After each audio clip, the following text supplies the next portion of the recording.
everyone, welcome to this video. So I apologize in advance for any noise you can hear.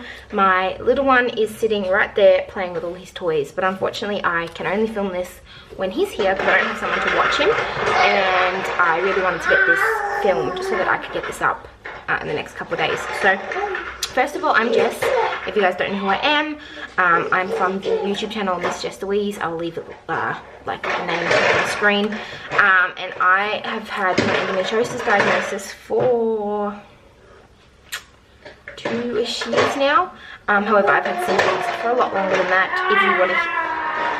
If you want to hear my endo story, my whole story is on that video. If you guys are interested in hearing more about it, leave comments down below. However, I am now 20 months post-op, and I am also 10 months postpartum from having my son, and I thought that it would be a good time to address sort of the truth about sort of endo and your loved ones. So I feel like this isn't talked about much. It's really difficult to talk about endo for a lot of people, and especially with families. So I understand how I felt when I found out I had endo. Obviously it was very distressing for me. Well, it was good to get an answer. It was very distressing because obviously endo comes with that stigma of infertility, and I found out about it because we were trying for a baby, and you know, a lot of pain and issues.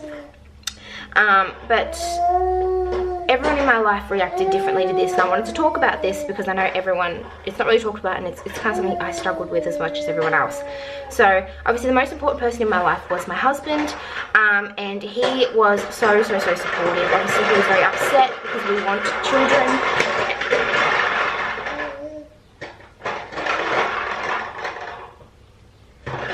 And we were not sure after the diagnosis if we'd be able to have children. Unfortunately, even my specialist wasn't able to give me any sort of first-hand experience. It was sort of a, well, try your luck. Some people have issues, some don't. Obviously, we've been trying.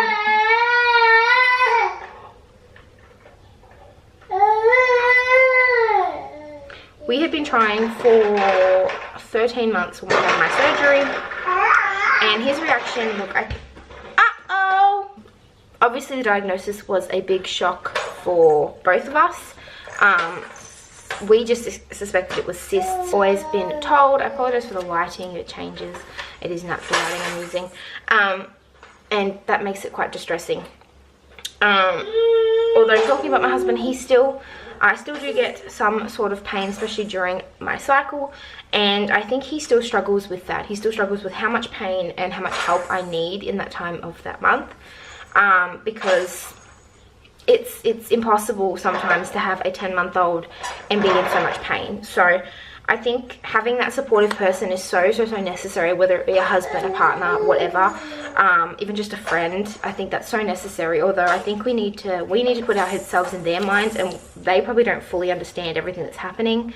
They are not going through the pain. They don't know how it feels, and so I think we have to be a little bit more understanding of the fact that they're not going to understand all the time. And I just try and explain to him, you know, I can't do this right now because I'm in a lot of pain and I just need to sit or settle or lay or whatever. For the rest of my family, most of them were very supportive. I was incredibly lucky in that way. Is my immediate family. Most part were very supportive and understanding. You know, fertility issues were not the first in my family, first of this type, but it was not the first in my family, and so that particular family member really understood. My parents were so supportive. They were so positive. It was, oh, well, you'll have your surgery and then you'll be able to have a baby. Like, that was so great about that. But today I wanted to talk about the negative reactions that I got to my endo diagnosis. I'm not going to name what family members they were because I don't think that's necessary. I think it's just important to say what was said and how I felt about it and how I'm dealing with it. So I've had some family members that, wow, at the time seemed very supportive, have come out since and given not the most supportive responses. Some of the ones I got were, we just dealt with it in our day, it wasn't talked about in our day, you know, you just deal with it, you should suck it up, you know, you have to have a day in bed, then just deal with that. Suck it up was the main response that I sort of got. despite the fact that I was trying some different things to try and help with the pain and obviously my surgery itself. And it was very off-putting, it was very hurtful to hear somebody say that I can just suck it up and deal with the pain when they don't know how much pain I was in and am in at times. You know, I would be at the stage where I was in hospital and vomiting, and my body would go into shock, and I would be really, really bad, to the point where I was getting a lot of emergency admissions. And this family member, you know, they don't know how I was feeling. They don't know how much pain I was in. Like, I'm not the type of person that goes to the hospital because I'm sick. I very rarely go to the doctors. I'm very rarely unwell. And so if I'm having this reaction, it's something that's really upsetting me. And it was really difficult to have that person in my life make those accusations that I'm lying or faking or, hello. It's not as bad as I'm saying that I'm making it out to be. And the changes that I was making in my life to try and make that better were things that they were just, you know, downgrading. You know, I'm trying and have been trying to eat a lot less carbohydrates in my diet. For a while I was doing the keto diet, but I'm trying to find a balance because I do still want to have fruit and some carbs in my life. So I'm finding a lower carb diet. I will do a video on keto and a low carb diet and its effects on endo, and the research and stuff coming up. So come back maybe next week, and I think I'll talk about that in my next video. However, this one is just more talk about family. So obviously I had a lot of support from friends. I had a lot of support from people in my life. But there was just those few negative comments, and I think that those comments are the ones that stick with you, despite the fact that you have a lot of support in your life. They're the ones that really get to you, and that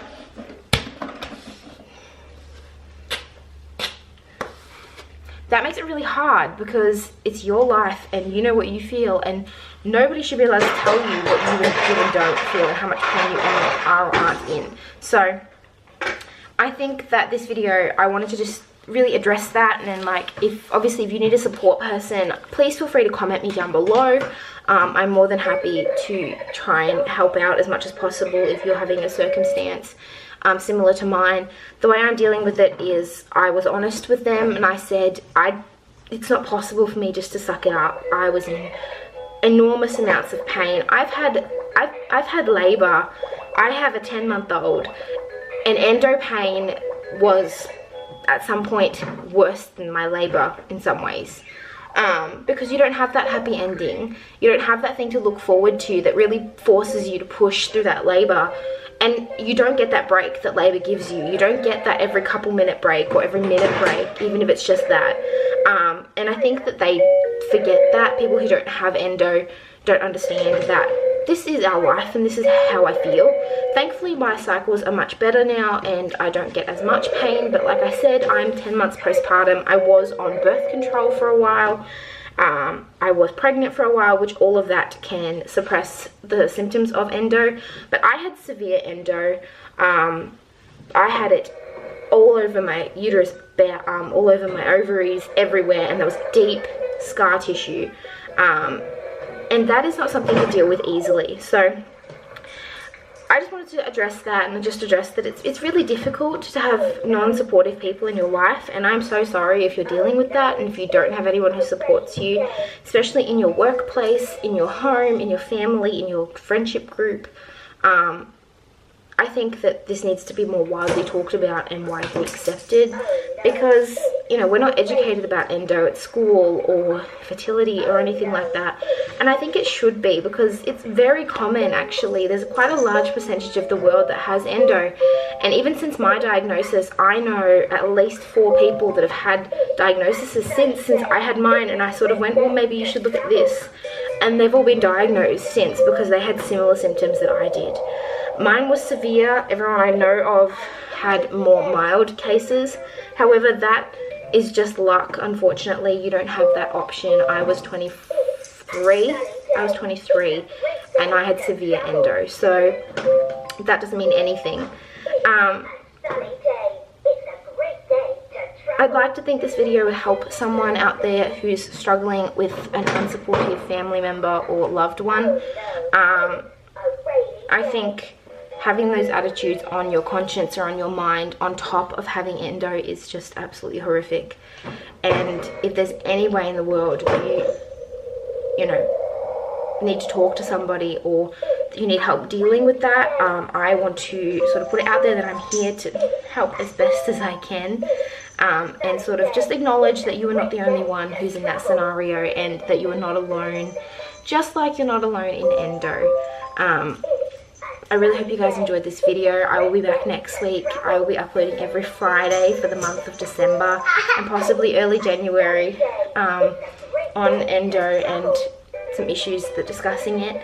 If you have anything you'd like me to talk about, please pop it in the comments below. Don't forget to check out my YouTube channel if you want to see a little bit more personal stuff on me and my life. And I will see you guys next week on Friday for our next video, where I'm going to be talking about, probably talking about diet and that effect of keto. So thank you so much. Have a wonderful, wonderful day. And I will talk to you guys in next week's video. Bye.